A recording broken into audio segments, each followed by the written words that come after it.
Quando falamos sobre a transição energética, não estamos tratando apenas da substituição das fontes de origem fóssil por alternativas renováveis. A transformação tecnológica envolvida nesse processo também deverá implicar em profundas mudanças culturais, desde a maneira como produzimos e consumimos bens e serviços até o modelo de organização da força de trabalho. Garantir acesso às fontes limpas de energia a toda a população, ampliar a oferta de emprego para diferentes segmentos da sociedade são exemplos de questões que deverão ser enfrentadas no novo paradigma de desenvolvimento sustentável que deverá guiar as economias nas próximas décadas. O podcast Além da Energia acompanhou parte deste debate no 3º Congresso Mulheres da Energia na capital paulista. O evento reuniu lideranças femininas protagonistas da transição energética no país. Eu sou Bernardo Menezes e vou trazer agora alguns destaques dessa reflexão. Continue com a gente, agora no Além da Energia.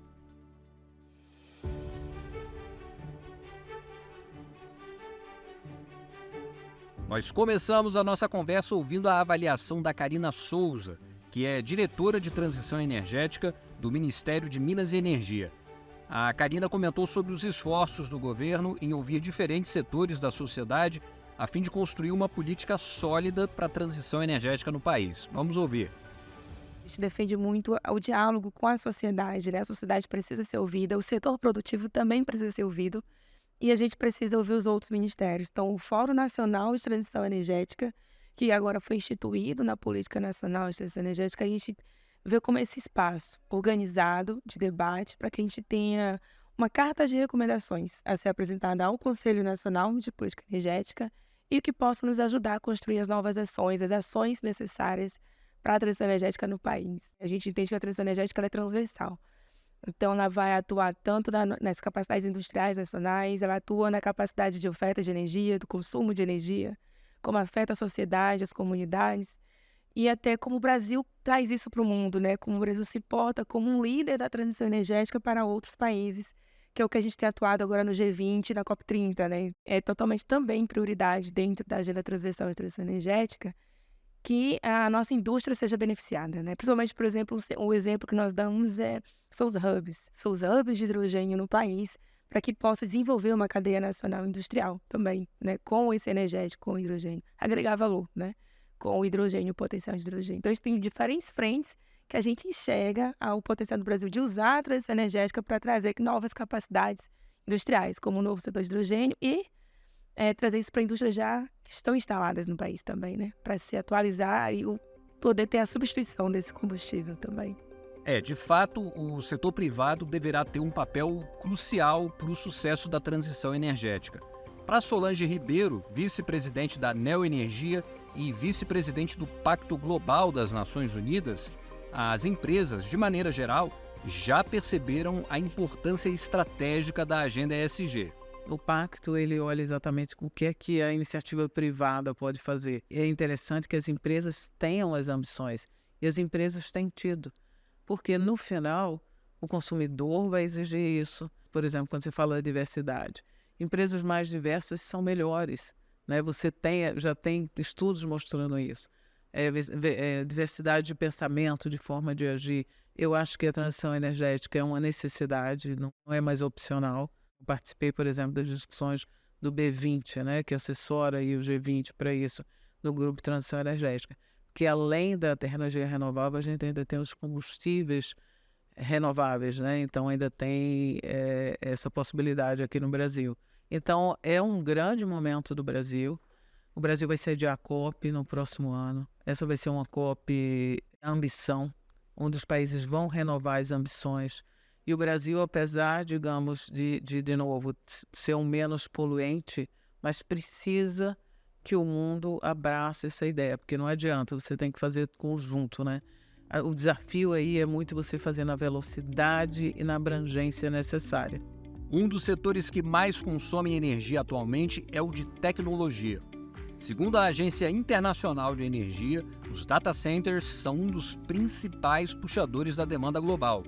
Junto com as tecnologias baseadas em inteligência artificial e as criptomoedas, o setor consumiu aproximadamente 460 terawatts-hora em 2022 e nos próximos anos pode ultrapassar a marca de 1.000 terawatts-hora, o que equivale mais ou menos à demanda de países como o Japão.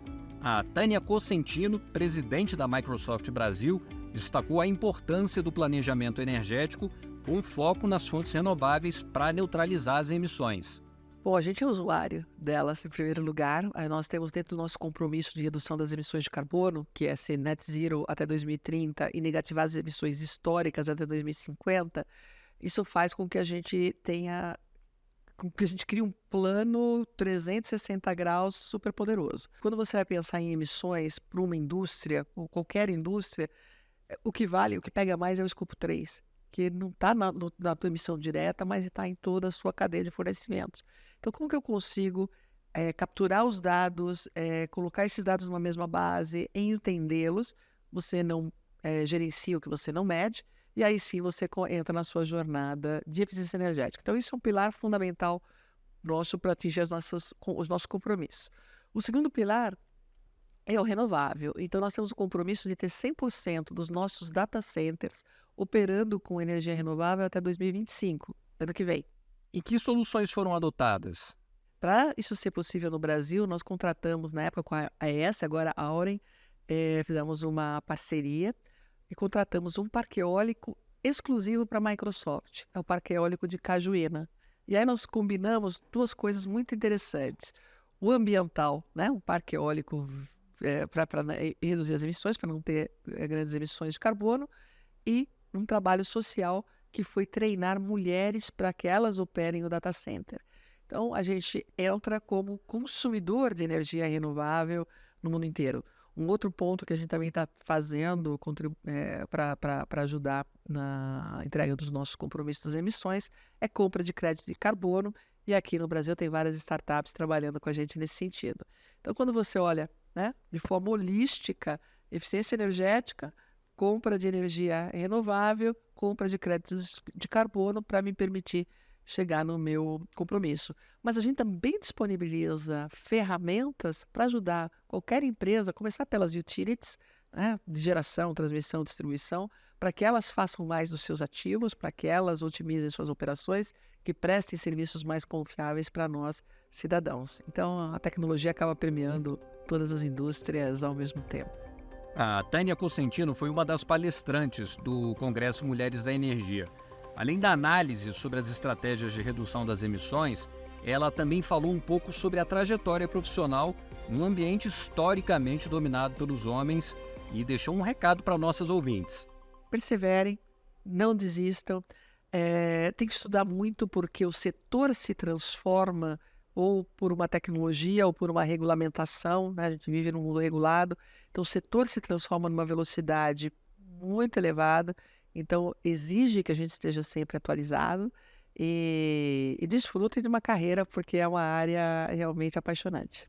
Falando sobre o mercado de trabalho na transição energética, a equidade de gênero aparece como um dos grandes desafios.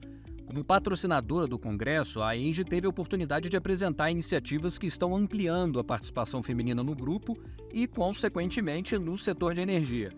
O podcast Além da Energia conversa agora com a Luciana Navarrete, diretora de Pessoas, Processos e Sustentabilidade da ENGIE, que foi uma das painelistas da programação. Bem-vinda, Luciana! Obrigada. É um prazer estar aqui participando com vocês hoje. Também participa da conversa a Clarice Romariz, diretora-presidente da ENGIE Soluções de Operação e Manutenção, que também foi uma das palestrantes do Congresso. Olá, Clarice, obrigado pela participação. Eu que agradeço, sempre muito bom falar com você. Bom, eu começo perguntando aqui para a Luciana. Luciana, que ações a companhia tem desenvolvido para atrair e manter profissionais mulheres? Bom, globalmente nós temos na ENGIE uma meta de ter 40% de mulheres em cargos de gestão até 2030. E a partir de quando essa meta foi estabelecida, a gente se estruturou aqui no Brasil para entender como que eu vou atingir essa meta. E a gente tem essa meta justamente porque nós acreditamos que a diversidade é benéfica para os negócios. E estamos falando aqui especificamente da diversidade de gênero, mas dentro da ENGIE nós tratamos diversidade em 5 dimensões. E a gente acredita que essa diversidade, sendo ela gênero, raça, ou diversidade de ideias, ela é super benéfica e traz resultados positivos para o nosso negócio. Com relação à diversidade de gênero, para atingir essa meta que eu comentei, nós estruturamos dentro da Engie Brasil Energia o que a gente chama da trilha feminina de carreiras. Então, é um conjunto de ações que faz com que a gente vá desde atrair a atenção de meninas e jovens que visitam a nossa usina, tendo sempre, por exemplo, uma mulher para fazer o receptivo, uma engenheira nossa ali para fazer o receptivo, para que isso proporcione para essas meninas e jovens a sensação de que, nossa, é possível estar lá, é possível trabalhar lá, passando por programas de aceleração de carreira, programas de formação, cursos técnicos, pré-técnicos exclusivos para mulheres, com vagas afirmativas, pelo nosso programa de trainees, tá? É o nosso programa de trainee de vagas afirmativas, que está hoje na sua 2ª edição, formações técnicas e aceleração de carreira, com atividades como mentoria e cursos de formação específica. Tudo isso faz com que a gente consiga mudar os nossos indicadores de realidade. Clarice, na Engie Soluções de Operação e Manutenção, a ESOM, como funciona a política de recrutamento e seleção de mulheres? Tem um projeto que já é da Engie, que a gente também é signatário, que é o de trainees afirmativas mulheres. A gente tem um outro que é específico da ESOM, que deve ser ampliado para as outras empresas, que é o Mulheres em Campo. Esse é um projeto que eu tenho muito orgulho. É como se fosse um trainee, mas é para técnicas de operação de campo, que é onde a gente tem um menor percentual de mulheres. A gente começou esse programa com 9% apenas. Primeiro ano do programa, a gente contratou 10 mulheres, em que foram treinadas, foram capacitadas tecnicamente, capacitadas no campo, e aí todas elas depois foram absorvidas como técnicas de operação e manutenção. Já estamos na 2ª rodada, então nós saímos de 9 e hoje já estamos com 19% de mulheres como técnicas de campo. Então esse é um número que nos orgulha muito. Além disso, a gente também tem um projeto de liderança feminina, que é para a gente desenvolver as lideranças que a gente já tem dentro do grupo, porque senão, obviamente, elas vão entrar e vão ficar só na porta de entrada, então é importante que a gente capacite elas para elas subirem. E são 14 mulheres que estão nesse programa, e é um programa absolutamente super interessante, a gente já tem tido promoções dentro delas, e é bom que elas estejam prontas para esse crescimento. E também temos uma meta de recrutamento. Então, dos nossos recrutamentos de funções de liderança, a gente tem uma meta de 45% de mulheres, e a gente já está em 51%. Então, a gente tem conseguido fazer essa virada. É uma empresa que tem um turnover baixo, graças a Deus, porque as pessoas gostam muito de trabalhar conosco, mas sempre com o crescimento da empresa e com alguma mudança que a gente tem dado prioridade sempre para pessoas competentes, obviamente, ou a gente também qualifica, a gente forma, construir essa diversidade com competência, com garantia que a gente vai entregar uma operação de excelência como a gente tem feito. E Luciana, me diz uma coisa, que resultados você destacaria em relação às ações de equidade de gênero na Engie? Em 2016, a quantidade de mulheres em cargos de gestão era muito pequena. Hoje, eu tenho 32% de mulheres em cargos de gestão dentro da Engie no Brasil como um todo, o que é super positivo e então, nos deixa cada vez mais próximo do nosso objetivo. A gente acredita que competência não tem gênero. Esse, aliás, é o subtítulo do nosso programa de diversidade, tá? E por conta disso, a gente vai buscar as pessoas competentes aonde a gente acredita que elas estão. Então, por exemplo, esse programa de trainees exclusivo para mulheres que eu comentei contigo, quando a gente abriu o programa na primeira edição, nós tínhamos 11 vagas. Divulgamos isso nas universidades, no meio acadêmico e recebemos 2.800 inscrições de mulheres. E a qualidade das inscrições era tão positiva, era tão alta, que nós aumentamos a quantidade de vagas de 11 para 13 profissionais. Todas elas passaram por um período de desenvolvimento de 1 ano e depois disso todas foram admitidas e continuaram trabalhando conosco. Então isso prova que as pessoas competentes existem sim. E quando a gente fez conversa com elas para entender, poxa, mas como que esse programa era diferente dos outros que vocês participaram, elas trouxeram para a gente alguns insights como, esse daqui eu sabia que eu teria chance, porque eram vagas afirmativas. Eu sabia que era um programa feito que estava procurando mulheres. E aí a gente entende a força da vaga afirmativa em criar o ambiente que a gente acredita que é o ambiente correto de trabalho. Isso é o que a gente tem feito, não só para gênero, mas também para pessoas com deficiência, e também vamos começar agora a trabalhar com raça nesse mesmo sentido. E para você, Clarice, como é que você avalia o avanço desses projetos de inclusão feminina? Bem, eu acho que a gente tem projetos muito interessantes. A Exxon, especificamente, obviamente, é uma empresa operacional. A gente opera no Nordeste brasileiro, né, mais no Norte, que é uma região realmente mais tradicional e com mais dificuldade. A gente terminou como uma empresa relativamente nova. A gente começou com profissionais mais experientes, iniciando mais experientes, o que também traz mais homens, né, já que historicamente é um local de mais homens. Mas a gente está muito imbuído dessa transição, né, de garantir que a gente vai construir essa equidade dentro de todas as empresas, e a Exxon está dentro disso. Olha, a gente está chegando no final do episódio, mas eu vou pedir para que vocês também deixem aqui uma mensagem para as mulheres que estão ouvindo o nosso podcast e que pensam em seguir carreira no setor de energia. Eu acho que todo esse papel que a gente está falando aqui de transição energética, ele passa muito pela liderança, pela cabeça da liderança e pelo que essa liderança vai fazer a partir do momento que ela assumir as posições no futuro. Porque é uma questão de tempo, todas elas vão assumir posições no futuro. Então, eu acho que para você ser um líder eficiente, você precisa ter algumas características, tá? A primeira delas é autoconhecimento. Você precisa se conhecer, saber o que é positivo para ti, o que é negativo e como que você trabalha as suas características. A segunda, na minha visão, é ter uma rede de apoio, ter um networking muito forte. Isso te ajuda nos momentos de dificuldade e também faz com que você consiga ajudar as outras pessoas, tá? Uma terceira característica é o que a gente chama de lifelong learning. É a pessoa que faz do aprendizado contínuo a sua prática, para que você consiga, com isso, estar sempre aprendendo, porque o mundo está em constante mudança. Então, você tem que estar sempre aprendendo. E a última característica que eu acho muito importante para a liderança é que você consiga olhar para as pessoas e ajudá-las a atingir o seu potencial, a desenvolver no seu melhor momento. Para mim, quando você tem como líder essas 4 características, com certeza, tudo que você vai construir vai gerar um impacto muito positivo na sociedade e nos seus negócios. Clarice, gostaria de deixar um recado também? Venha, é uma carreira que dá muita satisfação. Venha participar dessa mudança, dessa transformação. É importante ter coragem, mas é importante que essa trajetória seja feliz e escolha uma empresa que valoriza isso. E a Engie é uma empresa, então elas serão muito bem-vindas conosco. Olha, muito obrigado, Clarice, Luciana, pelas dicas que vocês deixaram aqui com a gente. Voltem sempre, viu? E eu que agradeço. Foi muito importante, muito positivo estar aqui compartilhando com todos vocês. Obrigada. Eu que agradeço. É sempre muito bom poder falar com vocês. E antes de eu me despedir, vamos ouvir a mensagem enviada pela Lúcia Abadia, empresária e criadora do Congresso Mulheres da Energia.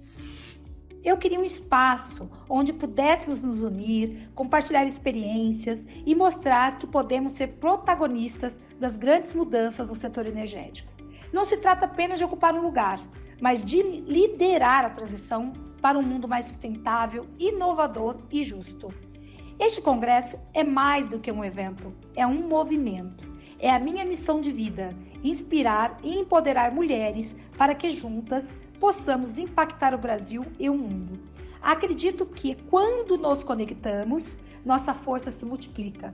E é essa energia que vai transformar o futuro do nosso país. E sim, cada dia mais precisamos estar unidas, conectadas e interligadas para fazer as mudanças que tanto queremos. Este foi mais um episódio do Além da Energia. Eu agradeço muito a Lúcia e a todas as lideranças que participaram dessa edição. No site da Engie você encontra mais notícias sobre o setor de energia, cidades inteligentes e transição energética. Para quem já nos acompanha, não esqueça de curtir e seguir o canal da Engie no YouTube. Acompanhe também o podcast nas principais plataformas de áudio. Até mais!